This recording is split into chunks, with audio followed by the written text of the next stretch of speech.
Ciao America, I'm Fabio from Pala. Today we're trying four wines from us. Vermentino, Silenzi, Rosso, Monica di Sardegna and Cannonau di Sardegna, I Fiori range. We start with tasting with the Vermentino I Fiori. Before the testing, we are in Sardinia, southeastern corner of the island. Is a rolling hill area rich in limestone. We are in the cellar. Today we see from the cellar, from the top hills of the where the vines are, we see the Sea of Cagliari and the Gulf of Cagliari in the southeastern corner of Sardinia. Pala is a family making wines in this area since 1950. Everything is estate grown, estate bottled, and also organically grown, certified in the vineyards. You won't find the stamp on the back label since we are not certified in the cellar, but we are in the vines, which is the most important. Focus for us has always been Sardinian varietals, Vermentino, above all for the whites. This is our Vermentino I Fiori, always been made from us. This is our 2020 is our 70th harvest. We're just ending the harvest in these days. This will be the 70th harvest also for the Vermentino. I Fiori for us means the flower, but also the most traditional varietals of the island, and also the way to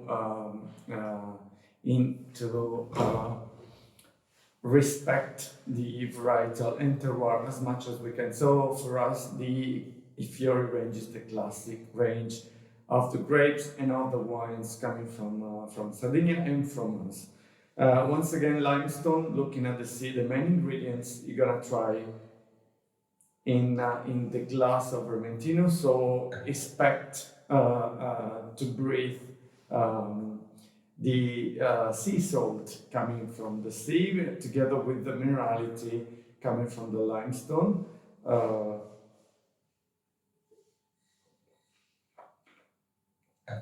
And on the aromatic side of the Vermentino. Vermentino is a semi-aromatic varietal, grows in terms of aromaticity in this part of the island where we have the less amount of rains of the entire island. So imagine like when you plant a rosemary, it became much more oilier when it lacks water, and this is happens also for the Vermentino. There's a few hours maceration with the skin, so the aromas comes, of course, from the skins.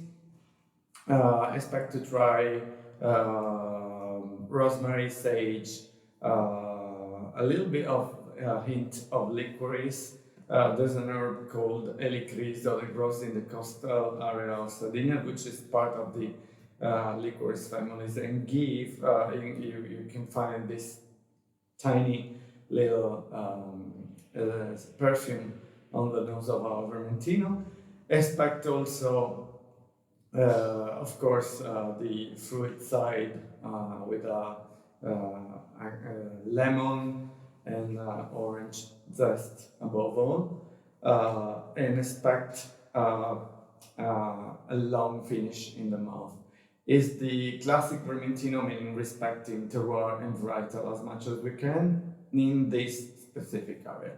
For us, is probably the most awarded wine from the winery, including the value for money. It ages very well for 4 to 5 years, and it grows in the Vermentino grows in the Riesling side, meaning the petrol side of the Vermentino, and so expect a little bit of salty capers after a year. And then expect the oilier side and the petrol side of the of a Riesling. It's very, very unique in this way, and it's unexpected too.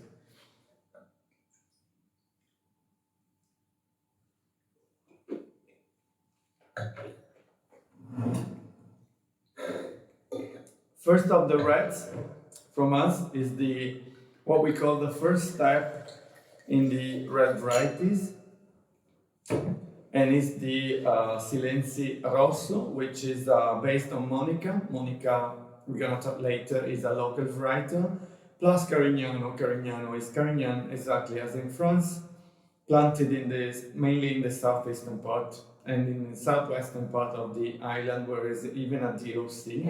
It's 1,000 years in the island, so it's now a modern varietal for us. And Silenzi Rosso is made to please a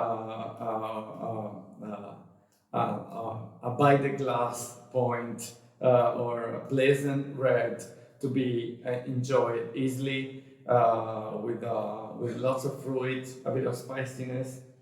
Don't forget the spicy that you will find in all the reds from us is the salty that you can find in all the whites from Pala.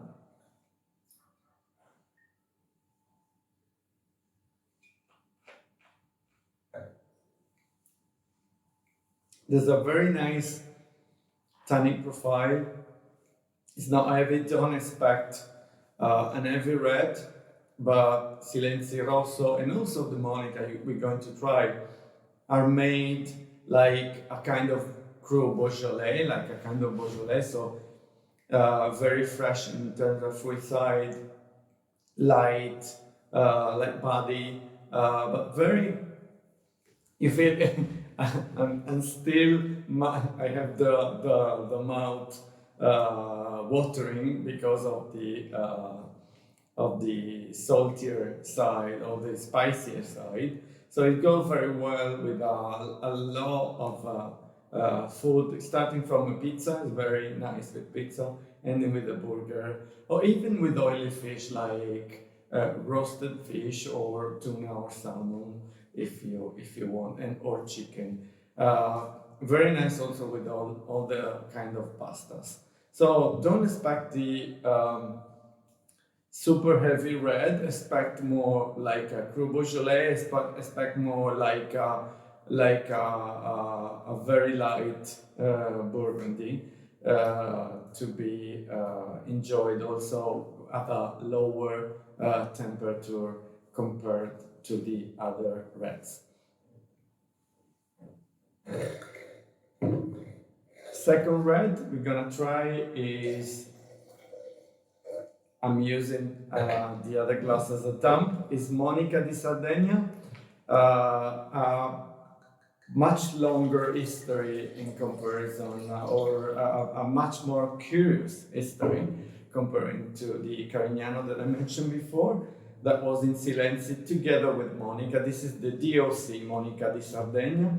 We are exactly in the heart of the Monica production, and it's always been made by Pala since the beginning.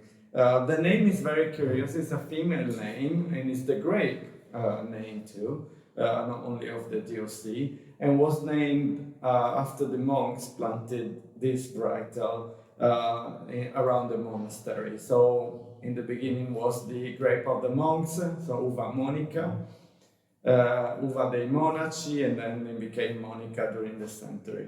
There's only a few producers making Monica, so there's no really study about DNA or above exact the provenance of the Monica, but we suppose it's a red variety coming from the south of France somewhere, as the monks were from France, and as when the vines are young, it reminds you of Pinot Noir. When the vines are old, there's also a little bit of Syrah plus Gamay profile. So in some way, it's like a cru Beaujolais. It's the Sardinian cru Beaujolais, and it's in the same way paired with the food as the Beaujolais is.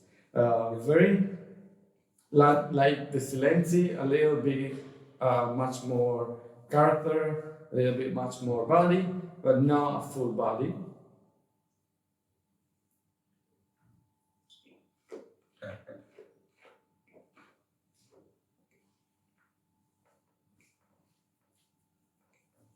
very nice dark red fruits, under forest red fruits mostly, together with a very nice tannin that balances the fruit side, and once again a bit of spices coming from the terroir. You know, terroir matters very well in this way.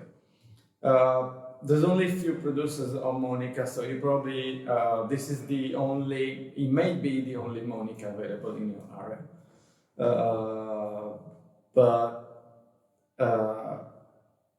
you gotta be sure is a real is a real one, and it comes from the perfect terroir for the Monica. So it's a wine too. It's a very pleasant red.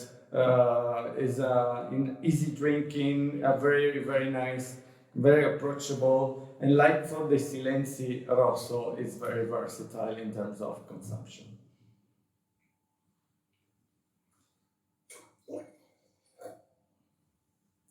I forgot to mention that all these wines are only made in stainless steel, and we try to harvesting at the perfect time. We're still harvesting. We still have a week of harvest today. We are 5th of October. But they are harvested early in the morning in order to save the freshness, the aromas, to fix the color, and to and also to save money in electricity, because when during fermentation you need to control the temperature if you want to have a fresh and fruity red and to fix the color. Last testing is for the Cannonau di Sardegna, which is the king of Sardinian reds. We made two versions of Cannonau. This is our Classico Cannonau Fiori. Behind me there's the barrels, the big ones. I don't know if you can see the big ones behind me for the Cannonau Riserva, which is another animal in comparison to this one. This one is only made in stainless steel, so it's played much more in the fruit side than the herbal side that it's easy to find in the Riserva. There's a character in the Cannonau, in all the Cannonaus, which is the earthiness, which is we consider the mark of the varietal, that it's higher or lower depending on the harvest, but when it's balanced, it's much more like a dry rose, the one that I used to put in the books, that we were used to put in the books in the past.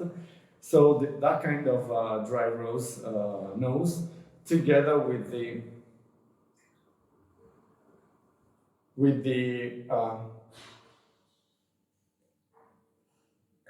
the fruit side, with the again herbal nose, like even a little bit of mint, which is the character of the Cannonau. Will say mirto, which is another plant that grows in Sardinia, but you probably don't know that plant.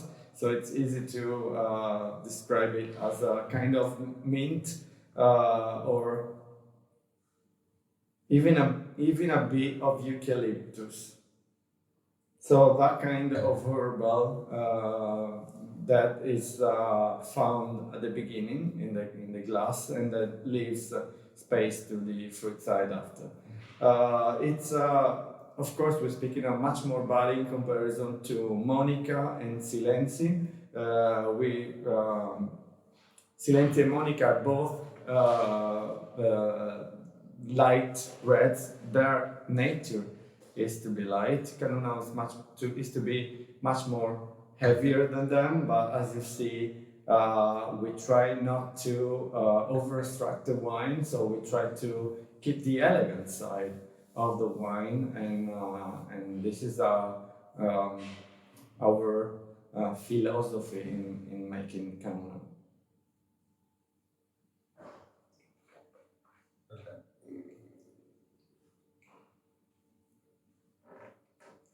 Nice tannins that gives life to the wine. Smooth anyway, so played very well with lots of food. I would say even with blue fish, blue oily fish, but also of course with a steak, plays very well. Or even if you don't like super sweet, if you're tired of drinking that kind of by the glass kind of sweet reds, and if you like a little bit tannic and drier, this is the red to be drunk with, and it's very elegant, very pleasant, and can age again very well. I will say it's much more enjoyable in around the first 5 years of its age, but it's it becomes very nice also, and it can resist more and can be enjoyed after also, even if it's made to be consumed within 5 years. As you know, one other thing about Cannonau is mistakenly indicated as Grenache. I mean, it's not wrong to say that it's a Grenache. It's part of the Grenache family, but being part of a family doesn't mean you're similar or you're a twin or you're equal to some other thing. This one lives in Sardinia more than 1,000 years, so it's adapted to this area. It's older in terms of DNA than any other Grenache available to the world, and it's of course different. So don't expect to try when somebody says this is a Grenache. Don't expect to try a Grenache coming from the mainland Europe, like France or Spain, but expect a much more Mediterranean wine. Much more spicier, much more with the sea influence in it. And this is the character of the Cannonau, again planted with the sea nearby. I hope you enjoy the wines, and I hope you enjoy this quick, easy tasting. And ciao America, see you soon.